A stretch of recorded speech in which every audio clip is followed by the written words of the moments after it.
Hello friends, good evening all. This is me Dr. Koresh. Welcome you all to this session. In this session, we are going to discuss about the Indian agriculture, which is an important part of the Indian economy as well as the Indian geography.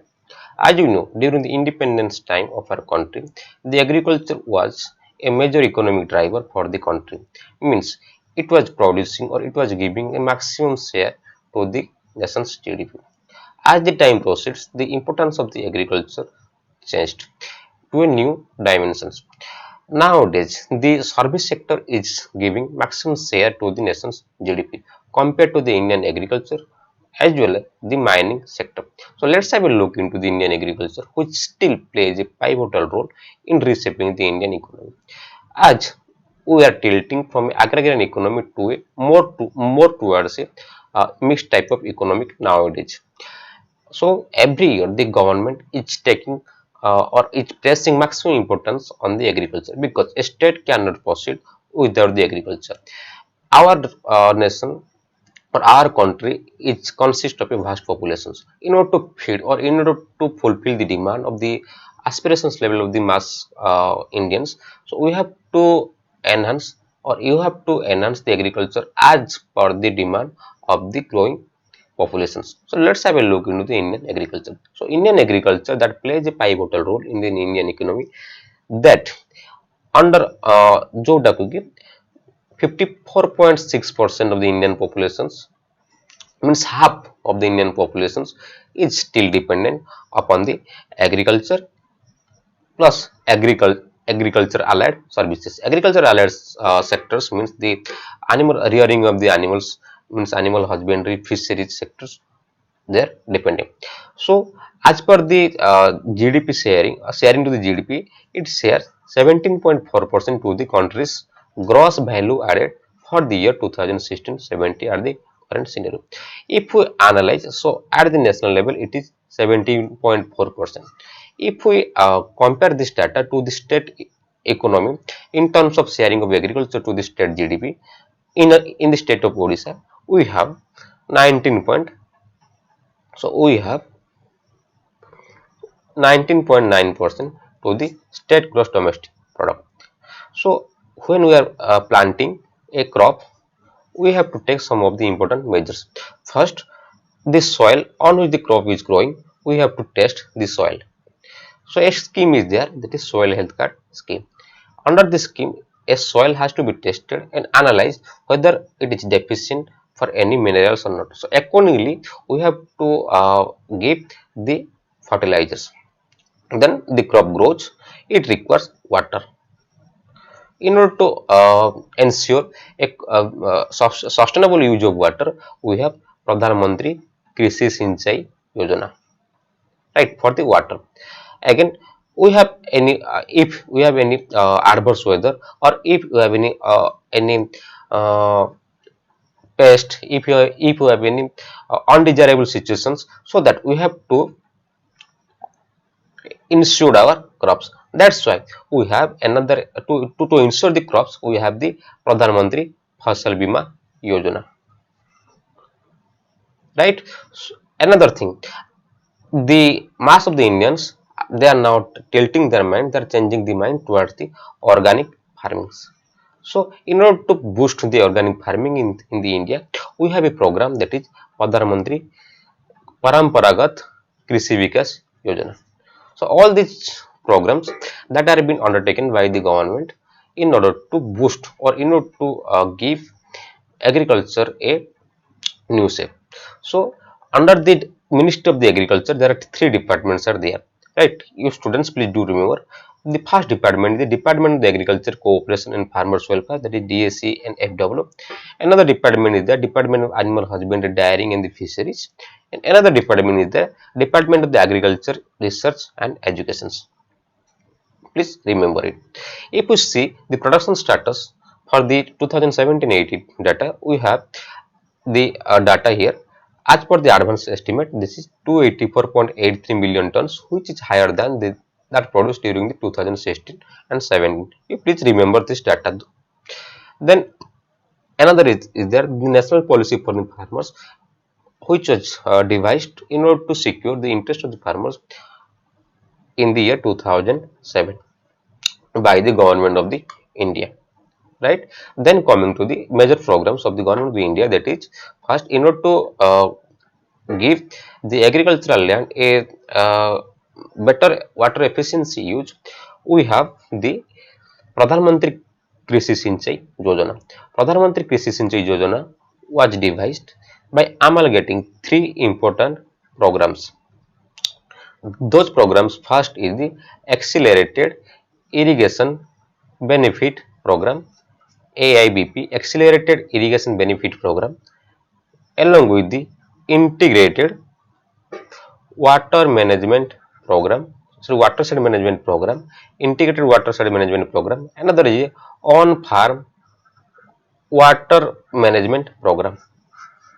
By merging the three important projects, that is the Accelerated Integrated Benefit Program, Accelerated Irrigation Benefit Program, Integrated Watershed Management Program, On Farm Water Management Program, we have created this Pradhan Mantri Krishi Sinchai Yojana, right? This On Farm Water Management Program is a part of the National Mission on Sustainable Agriculture, right? It is a very important project. This Pradhan Mantri Krishi Sinchai Yojana was approved by outlay of 50,000 crore for a period of 5 years. Please remember this data. It is very important from 2015 to 2020. So the main objective of this program is to use the water at the farm level very efficiently without any wastage that has been given. So under the assisted irrigation program, improve on farm water efficiency to reduce wastage of water, enhance the adoption of the precision irrigations, means how much, means we have to produce more crops from least amount of water in the water saving technologies. So there is a famous saying that is per drop more crop. So the Pradhan Mantri Krishi Sinchai Yojana is a long term vision of the NABARD, right? So this mission is administered by the, it is frequently being asked in the UPSC, administered by the Ministry of the Water Resources, River Development and the Ganga Rejuvenations. The mission Jal Shakti ଯୋଉଟା ବର୍ତ୍ତମାନ ଆମର ଆସୁଛି with the per drop more crop part the technological part ଟାକୁ implement କରୁଛନ୍ତି, administered by the Department of the Agriculture Cooperations and the Farmers Welfare.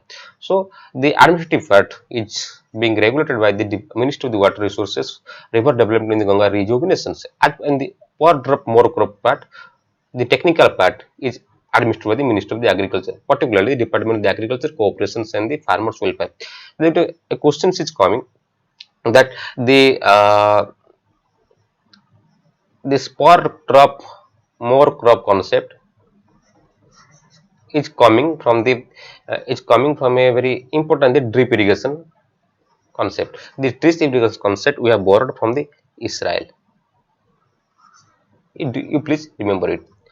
In order to boost the agricultural output, we have to infuse money to the agriculture sector. That's why the bank has been advised, or the bank has been directed to give loans to the farmers in order to boost, or in order to give a boost to the Indian agricultural output. That's why the government of the India every year gives some amount of money or gives some provisions to the Indian agriculture through the banks. So there is a scheme known as interest subvention scheme, under which a interest subvention is provided for long short-term crops of 3 lakhs. So if a farmer wants to take loan from any bank, so he has the right to take maximum, he has to take minimum maximum 3 lakhs loan, on which there is no collateral keeping facilities there, means he or she has to keep no collateral for taking loan up to the 3 lakhs rupees. If he or she repays the total amount of loan money within 1 year, then the government of the India rebates, or the government of the India gives concession of 3% interest, means there is normally the 7% interest given to the farmers. If he pays within the right time, then additional 3% interest is waived off. So this waiving of the interest on the prompt repayment by the farmers. It is known as the interest subvention scheme. So the farmers has to pay only 4% interest if he pays the loan amount in the right time.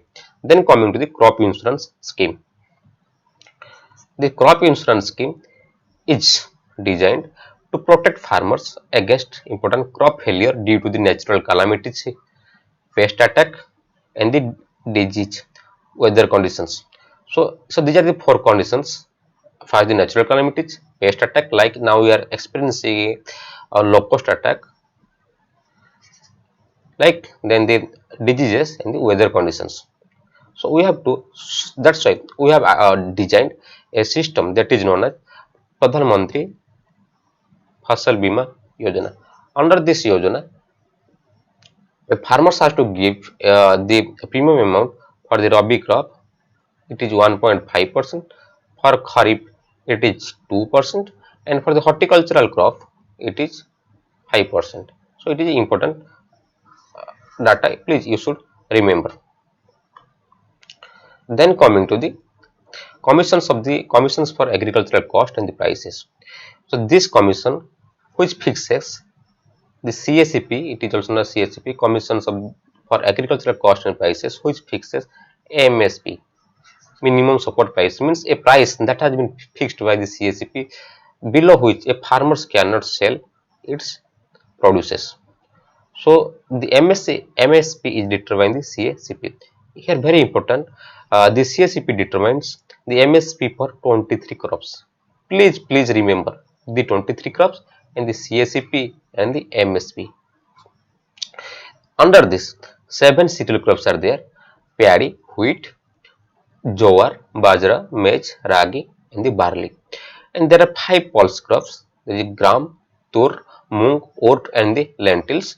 The 7 offseeds color, that is the groundnut, sunflower, seed, soybean, rapeseeds, mustard, safflowers, and the nigris. In 1 year, I don't particularly remember the year 2016 or 17. The APSC has asked which cereal crops are coming under the MSP, right? So you have to remember. Along with that, the copra is there, the cotton is also there, and the jute and sugar cane also there. So the CSCP is its recommendations in the form of price policy reports every year. Separately 5 groups. For 5 groups generally commodities, namely kharif, rabi crops, sugarcane, raw jute, and the copra. So you have to remember all the things. So for cereal crops it is 7. For the pulses it is 5, and the oil seeds it is 7, 7, 7, 19, and the 4 is for jute, sugarcane, your copra, and the cotton, right? So total 23 products. Then coming to the determinants, the MSP, how the MSP is being determined. So the main force behind the determinant of the MSP, determining the MSP, is the cost of productions is one of the important factor in the determination of the MSP. So you have to remember it, very important. Then coming to the Indian Council of the Research, Indian Council of the Agriculture Research, which was previously known as the Imperial Council of the Agriculture Research, and established in the 16 July 1920. It was previously in the Pusa, which was present in Bihar. Due to the earthquake in Bihar, this campus had been shifted to the New Delhi campus, and that campus is also known as Pusa campus. Currently, the Indian Council of Agriculture Research Institute have 101 ICAR institutes, 71 state agricultural university spread across the country. So the important work of this institute is the coordinating, guiding, managing research, and managing the education of agricultural research, including agriculture, horticulture, fisheries, and the animal sciences. So, due to the effort of the Indian Council of Agriculture Research (ICAR), we have witnessed previously a green revolutions, blue revolutions, as well as the white revolutions in this sector, in these sectors. So let's Coming to the next one, that is important, that is soil in the water productivity, right? So there is an institute, that is National Bureau of the Soil Survey and the Land Use Planning, NBSSLUP, developed the NEBSS Bhumi geoportal to access the various thematic informations on the major physiographic regions, sub-physiographic regions and the agroecological regions. So the NBSS LUP, that it has a technology, that is the NBSS Bhumi geoportal app, under which it classifies the physiographic divisions, sub-physiographic divisions and the agroecological divisions. Please students, please remember, there are 15 agroecological regions in our state, sorry, in our India. Then coming to the livestock sector, those are important for the examinations point of view. I am discussing only those parts. Finally, I will discuss some of the important things or important flagship programs that have been undertaken by the government of the India. Let's coming to the next one, the livestock. So the agriculture and the livestock, they both share a complementary type of relationship. Without the livestock, the agriculture can't survive. Right? So so they have a very good relationship in between them. So in the livestock, so genetic improvement is an important thing. Without genetic improvement, we cannot improve the livestock potential of our nations. So that's why in the cattle sector, in the cow sector, in the cow field, we have Gir, Kankrej, in the Soiwal cattle are there in their home turfs. So we have to exploit their genetic potentials. In the buffalo, we have uh, the buffalo for the genetic improvement of the Nili Ravi, the Bhadwari, and the swamp breed of the centers of the buffalo centers are there working. Then coming to the report activities of the animal husbandry, dairying and the fisheries. So livestock productions and the agriculture are intrinsically linked, as we have discussed, playing each being each dependent on the each other. Both are crucial for the overall food security. If some year, if the agriculture system declines or if the agriculture failures, then at that time the animal husbandry sectors operate. So this animal sector, the animal husbandry sector, that provides a huge opportunity of, in the sense of employment, in the sense of the livelihood to the majority of the populations in the state of Odisha, in the western state of the Odisha, the KBK, Kalahandi, Balangir, Samul, the Koraput district, where the migrations was rampant. So at that time, so in this place, the intervention in the sector of the animal husbandry, in terms of production of the milk, there is a drastical reductions in the migrations pattern in this KBK district. So the livestock sector, that plays an important role in the Indian economy. So the out of the share of the Indian agriculture, from it, one third is given by the in animal husbandry sectors. That's why this animal husbandry sectors is known as also bank on the hoops, right? So it's a very famous saying. So as per the 2012 livestock census, that was the 19th livestock census, our nation has 300 millions of bovines. Bovines means cattle, 65.07 million sheep, 135.2 million goats, and about 10.3 million pigs as per the 19th census of our country. So, like in human, we have a census in every 10 years. In animals, we have a census in every 5 years. Please remember. So 2012 was the 90th livestock census and 2017 was the 20th livestock census, right? Next, coming to the livestock productions, it is sharing 28.5% of the value output from the agriculture and the allied sectors. So around one third is given, sorry, one fourth is given from the is produced from the animal husbandry sector. So this is a very important sector in terms of its sharing to the nation's GDP. Then coming to the milk productions, the data is not relevant. Here important is the per capita availability of the milk was around 375 gram per day in the 2017-8. Please remember this data. Compared to the egg productions, The per capita availability, per head availability of the egg was 74 egg per annum. So in 1 year there is 74 egg per person. So you just imagine how much eggs in a year we are producing. But compared to that egg and the milk productions, we have witnessed a very sharp decline in the production of the wool, as it is showing a negative growth during 2017-18, right? Next, coming to the fisheries productions. So the fisheries in the year 2017-18, we have 13,000 lakh 17,744 tons of the fish, and this value was 45 lakhs 106.89 crore. Then coming to the National Livestock Mission, the National Livestock Mission was enacted in the year 2014-15 by allocating a rupees of 2800 crore during the 12th five-year plan. For the chief aim of the National Livestock Mission, so we have to boost the existing numbers of the livestock, as well as to make them the qualitative types of livestock. That's why we have four different agendas or four different missions under the livestock mission is there.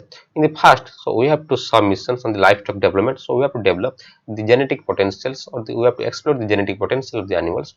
Then some missions on the pig development, because in some part of the India there is the dairying is not possible due to the hilly area, due to unavailability of the perennial fodders. So in those regions we have to ensure them the small animals rearing like pig, sheep, the goat, right? In the third type, so some is on the fodder and the feed development. So fodder and the feed development is also essential part in the livestock development, as well as some missions on the skill development, technology transfer, and the extension. So we have to transfer the knowledge from the lab, from the scientist, from the expert uh, or resource person to the farmers, so that they can use at it their farm level. So capacity building program is a important part in the in any missions. Then nowadays the livestock health also plays a very important role, because as we know there are many zoonotic diseases are there. Please students, more remember zoonotic diseases. Zoonotic diseases are those diseases which are transferred from the animal to human as well as human to animals. Nowadays we are using COVID, we are witnessing the Casanova forest diseases. Lots of diseases are there. The Japanese encephalitis virus is also there. So we have to ensure a better livestock health facilities, so that to minimize the zoonotic risks of the zoonotic risks of the diseases. That's why the center is giving a important or the giving more stress upon the livestock health facilities. So nowadays the veterinary medicines at present, the drugs and the controller general of the India regulates the quality of the veterinary drugs and the biologicals. Coming to the livestock census, we have already discussed. It was started in the year 1920. So it was being conducted quinquennially, means every 5 years. So the 90th livestock census was in the 2012, and the 12th livestock 20th livestock census was carried out in the year 2017. Then coming to the Indian fisheries sector, Indian fisheries sector is the second largest fish producing and the second largest aquaculture in the world. So previously we are more dependent upon the sea fish, but nowadays the demand has been changed. Nowadays we are more focusing on the inland marine or inland fish productions, that is known as aquaculture or freshwater aquaculture, right? So there is a mission in the fisheries sector, that mission is known as mission fingerlings. And in the state of Odisha we have many schemes on the in the fisheries sector, like the Mo Pokhari Yojana also there, which is being a part of the MGNRG as well as the Kaliya scheme. So the historical scenario of the Indian fishery reveals a paradigm shift from the marine dominated fisheries to a scenario where inland fisheries emerged as a major contributor to the overall fish production in India. Means our demand has been changed, or the pattern of the fish production has been changed from the marine dominated fisheries to the inland, the freshwater aquacultures. That's why, to give a further boost up towards the marketing of the fisheries sectors, we have developed a society, that is the Fish Farmers Development Agency, that procures the fish and the fish products from the farmers directly with affordable prices. So we have discussed everything in the Indian agriculture part. So let's have some important schemes that has been announced by the government in the Indian agriculture sector. Right. So another program is there, that is known as RKVY Raftar. Right. Please monitor Rashtriya Krishi Vikas Yojana. Raftar full form means, the full form of the Raftar is remunerative approach for agriculture and allied sectors rejuvenations. Remunerative the remunerative approach for agriculture and allied sector rejuvenations. Right. It was enacted in the year 2017. So RKVY was the main scheme in the Indian agriculture that was enacted during the 2017. So 2007. Then coming to the National Food Security Act, under which we have to give the majority of its population of our country an food affordable rate of the food price. So that's why we have to increase the rice, the wheat, the coarse grain. So there is an immense pressure on the Indian agriculture to produce more. Another scheme is there, National Horticulture Missions. This horticulture missions was enacted during the year 2005 to 2006. So it is a centralized portion scheme. So 85% is given by the center and the 15% is given by the state. But the National Horticulture Mission has become a part of the MIDH mission on the integrated development of horticulture. Missions on the integrated development of horticulture. It was enacted during the year 2014-15. So previously it was the National Horticulture Missions, and from 2014-15 onwards, it was a sub part of under the MIDH, right? MIDH missions for integrated development on the horticultures. Then coming to the soil health card system. The soil health card system that envisages the provisions of soil health cards within a 3 years time to every Indian farmers. Means those soils which are deficient in a particular type of nutrient, we have to analyze, we have to test this soil in the laboratory, and the experts will prescribe you the required amount of, or the required amount as well as the required uh, nutrient for that soil, so that you can enhance your production capacities. So we are testing four different, sorry, to 12 different parameters. First, physical property of the soil. Physical properties like electrical conductivity, right? Another, organic carbon component, the pH we are determining.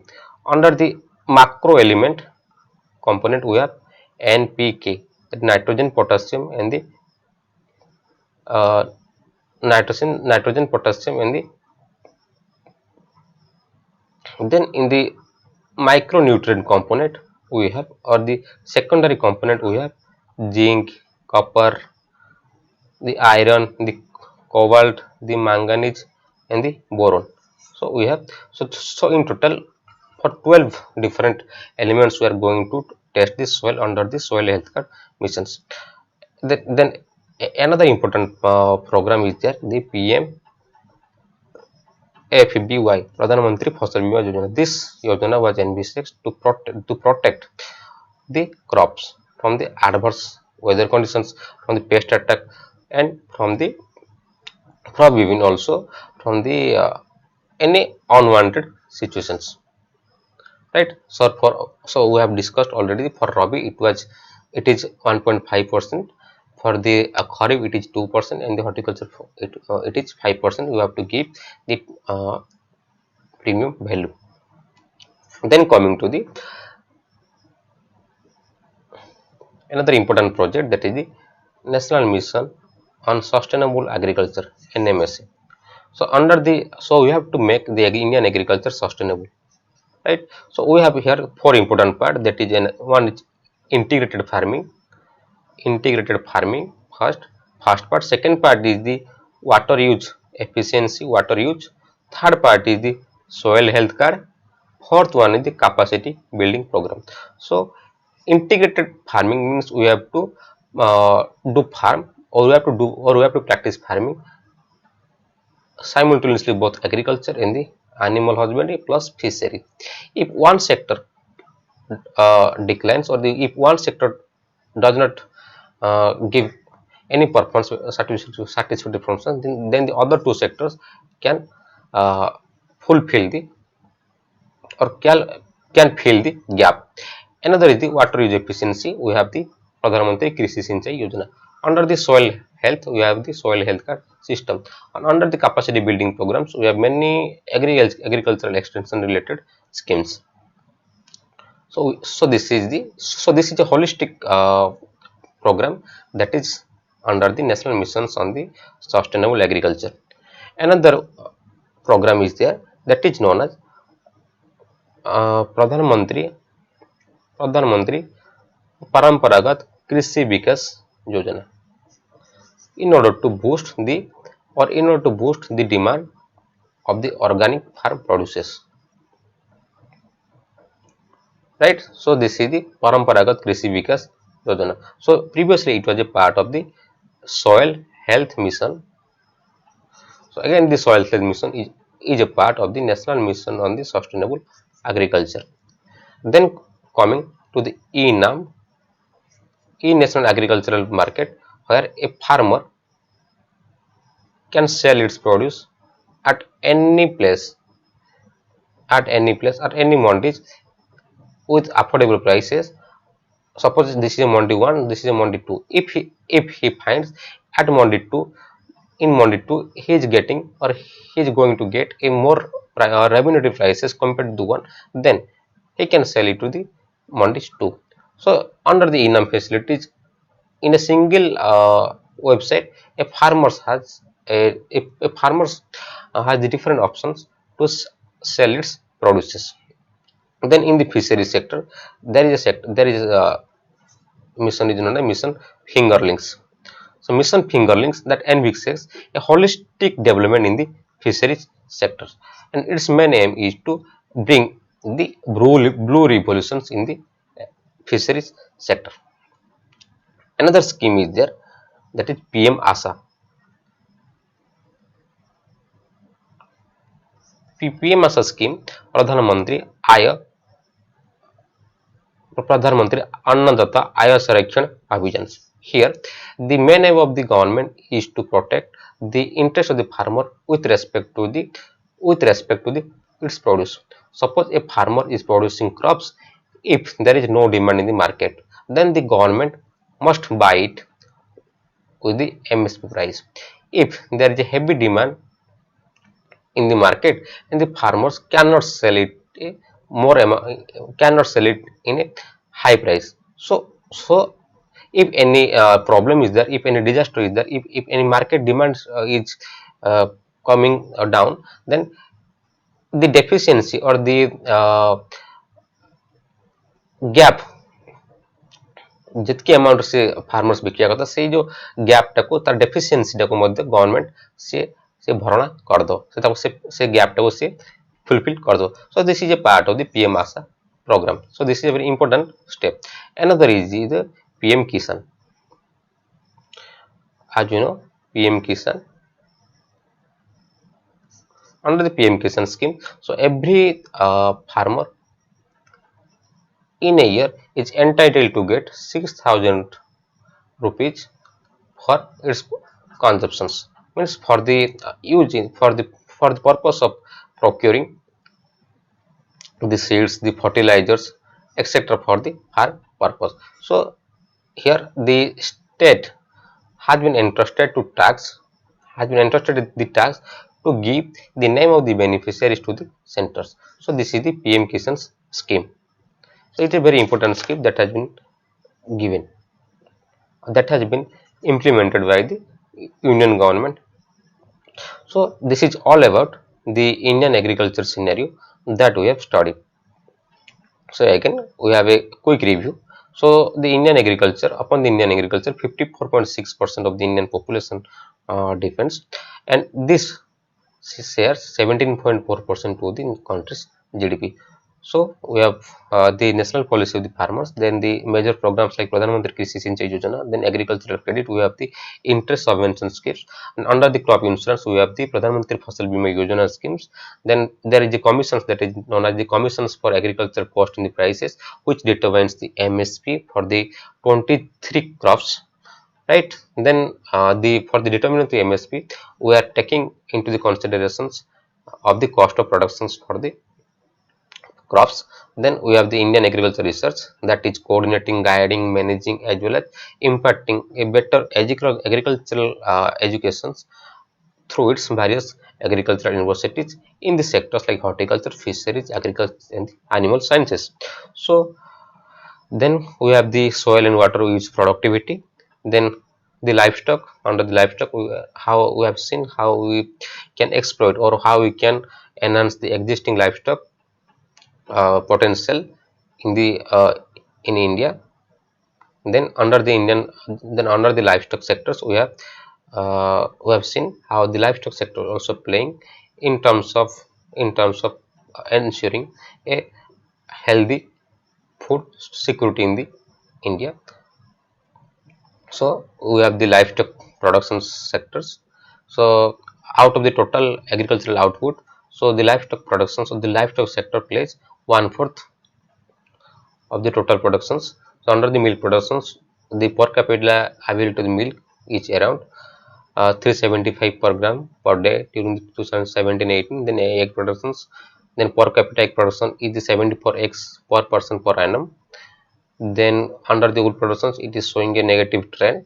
Then under the livestock missions, we have four different components we have already studied. Then livestock census, it is being carried out every 5 years. So the last census was the 20th livestock census held in 2017. Then the Indian fisheries, we have seen how the demand of the or how the fisheries sector has changed. It's has changed from its existing structure from the sea based marine economy to the inland based freshwater aquaculture system. That's why we have witnessed the major fingering projects, right. So there is formation of the Fish Farmers Development Agency, that is a FFTA, that ensures a constant or supply of the fish and the fish products from the farmers to the value chain. So everything we have discussed in the Indian agriculture part. So if you have any doubts, you can ask me directly in my comment box. So until the next video, another thing I want to tell, please do so, like, share and subscribe this Dr. College Lectures channel. So until the next video, stay safe, stay indoor, have a good day. Thank you.